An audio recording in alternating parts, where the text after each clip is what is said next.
Hello everyone, I am Sanjay Yadav. Mathematics education में आपका एक बार फिर से स्वागत है। जेडब्ल्यू मैथ्स 2025 सीक्वेंस का एक सवाल मैं आपके सामने लेकर आया हूँ। चलिए इस सवाल को हम लोग पहले डिस्कस करते हैं। ये सवाल कहता है कि x1, x2, x3, x4 be in a geometric progression. ये जीपी में दे रखा है and 2, 7, 9, 5 are subtracted respectively from x1, x2, x3, x4। इनमें हम लोग इन नंबर्स को घटाया जाता है respectively. Then the resulting numbers are in arithmetic progression. इन नंबर्स को घटाने के बाद वो रिजल्टिंग सीक्वेंस अरिथमेटिक प्रोग्रेशन बन जाता है। Then the value of 1/24 the product of all geometric progression terms. मतलब इन x1, x2, x3 के प्रोडक्ट इनटू 1/24 की वैल्यू मुझे निकालनी है। तो सबसे पहले मुझे ये टर्म्स निकालने पड़ेंगे x1, x2, x3, x4।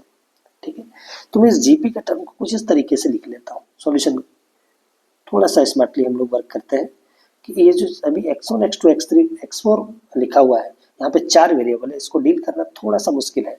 तो इसको मैं थोड़ा सा इस तरीके से लिख लेता हूँ। कैसे?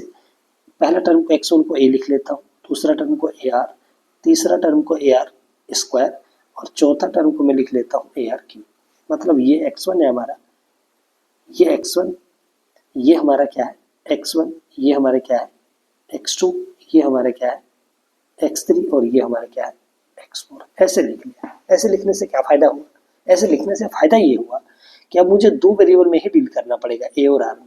अगर मुझे a और r मिल गया तो मैं जीपी के चारों टर्म को निकाल सकता हूँ और फिर प्रोडक्ट करके 24 से डिवाइड कर लूँगा। ठीक है, तो अब मुझे इन 4 टर्म को निकालने के लिए मुझे 2 वेरिएबल सॉल्व करना पड़ेगा, a और r। दैट मीन्स मुझे 2 कंडीशन की जरूरत है। ठीक है, और यहाँ पे ये दे रखा है कि जब मैं इसमें से इन नंबर्स को घटाऊंगा तो वो एपी में आता है। तो चलिए वो भी काम करते हैं हम लोग। ठीक है, तो घटाते हैं उन नंबर्स को। बोला है कि ए में से आप 2 को घटा दो, ए आर में से आप 7 को घटाओ, ए आर स्क्वायर में से आप 9 को घटाओ और ए आर क्यूब में से आप 5 को हटा दो। ये किस में रहेगा? Are in A P. ये सीक्वेंस एपी में रहेगा। ये दे रखा है। अब इसी का इस्तेमाल करके मुझे ए और आर की वैल्यू निकालनी है। ठीक है, तो जैसे ये अगर 4 टर्म एपी में है तो ये 3 भी एपी में होगा। ठीक है, तो इसमें लगा लेते हैं, इन तीनों में एपी का लगा लेते हैं कंडीशन। तो 3 टर्म्स एपी में रहता है तो बीच वाले का 2 गुना इन दोनों के सम के बराबर होता है। तो मैं लिख लेता हूँ 2 into a r minus 7 is equals to a r square -9 plus a -2। ठीक है, थोड़ा सा इसको मैं ठीक से लिख लेता हूँ। इन दोनों को उधर लेके चले जाता हूँ। ए r square minus 2 A R, ये इधर प्लस था उधर जाके माइनस हो गया, प्लस ए और -9 और -2 कितना हो गया? ये -11 और ये माइनस इधर 14 था उधर जाके हो गया +14। ठीक है, और इज इक्वल्स टू 0। ठीक है, इन सबको मैं उधर लेके चला गया हूँ। जो कॉमन आ रहा है निकाल लेते हैं। ठीक है, यहाँ पे कॉमन आ रहा है a into r square minus 2r और +1 और +3।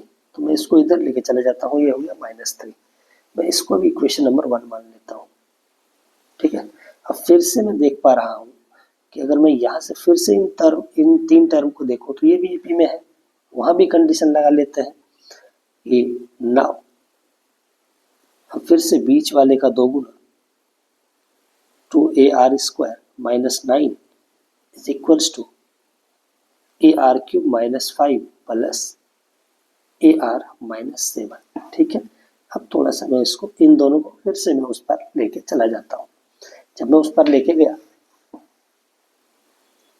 तो वो क्या हो गया? ए आर क्यूब -2ar स्क्वायर, ठीक है, और प्लस ए आर और -5 -7, ये कितना हो गया? -12 और ये -18 इधर जाके हो गया +18 और इज इक्वल्स टू कितना हो गया 0। ठीक है, तो यहाँ पे क्या हुआ, फिर से मैं यहाँ से यहाँ पे कुछ कॉमन निकल रहा है, a इंटू आर निकल रहा है। ठीक है, तो r इंटू ए में कॉमन निकाल लेता हूँ इनमें से। r इंटू ए जब मैं कॉमन निकाला, r a कॉमन निकाला तो यहाँ पे बचा r स्क्वायर, यहाँ पे बचा 2r और यहाँ पे बच गया 1 और ये प्लस 6 इज इक्वल्स टू कितना आ गया 0। ठीक है, ये आ गया इसकी वैल्यू। अब मैं फ्रॉम फर्स्ट से a इंटू दिस की वैल्यू कितना है -3, तो मैं यहाँ पे रख लेता हूँ r into -3 is equals to -6। कहाँ से, from first, a into r square minus 2r plus 1 is equals to -3 मैंने यहाँ पे इस्तेमाल कर लिया और यहाँ से r की वैल्यू आ जाता है कितना 3 2 जा 6, तो r की वैल्यू यहाँ से कितना निकल के आ गई 3 आ गई r की वैल्यू 2 आ गया।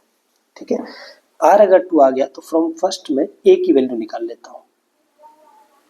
फ्रॉम फर्स्ट a की वैल्यू कितना हो गया -3 अपॉन r की जगह में रख देता हूँ ये r स्क्वायर मतलब 2 का स्क्वायर -4 और प्लस 1, ये हो गया।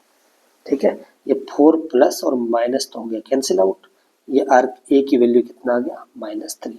दैट मीन्स मेरे पास क्या हुआ, a की वैल्यू आ गई 2 3 -3 और r की वैल्यू कितना आ गया 2।